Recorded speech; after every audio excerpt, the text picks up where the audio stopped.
భారత్లో 60% భూభాగానికి భూకంపం వచ్చే ప్రమాదం ఎక్కువ. హిమాలయాల్లో ఎప్పుడైనా భూకంపం వచ్చే ఛాన్స్ ఉంది.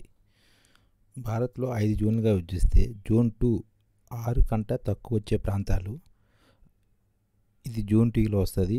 ఇందులోని రాజస్థాను, హర్యానా, ఎంపీ, మహారాష్ట్ర, ఒడిశా, ఏపీ, తెలంగాణ, కర్ణాటక పెద్దగా ముప్పు లేని ప్రాంతాలు.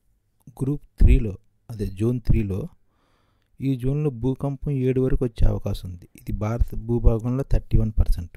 ఈ జోన్లో కేరళ, గోవా, లక్షద్వీప్, ఉత్తరప్రదేశ్, హర్యానా కొన్ని ప్రాంతాలు, గుజరాత్లోని కొంత ప్రాంతం, పంజాబ్, పశ్చిమ బెంగాల్లోని కొన్ని ప్రాంతాలు, పశ్చిమ రాజస్థాన్లో కొంత, మధ్యప్రదేశ్లో కొన్ని ప్రాంతాలు, జార్ఖండ్, ఛత్తీస్గఢ్లోని కొన్ని ప్రాంతాలు, మహారాష్ట్ర, ఒడిశాలోని కొన్ని ప్రాంతాలు, తెలుగు రాష్ట్రాల ఆంధ్రప్రదేశ్లోని కొన్ని ప్రాంతాలు కూడా ఈ జోన్ 3లోకి వస్తాయి. జోన్ 4 ఇక్కడ రిక్టర్ స్కేల్పై 8 వరకు నమోదవ్వచ్చు.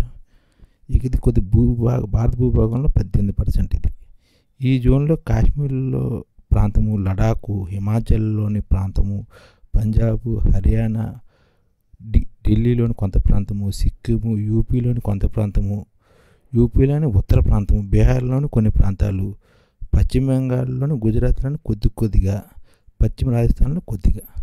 ఇక హెవీ రిస్క్ రిక్టర్ స్కేల్పై 9 వరకు వచ్చే ప్రాంతం భారత భూభాగంలో 11% వరకు ఉంది. అందులో కాశ్మీర్లోని, హిమాచల్ ప్రదేశ్లోని, ఉత్తరాఖండ్లోని ప్రాంతం చాలా హెవీగా ఉంది. గుజరాత్లోని రన్ ఆఫ్ కచ్, ఉత్తర బీహారు, ఉత్తరాది రాష్ట్రాల్లో, అండమాన్ నికోబార్ దీవుల్లో రిక్టర్ స్కేల్పై 9 వరకు వచ్చే అవకాశాలు ఉన్నాయి.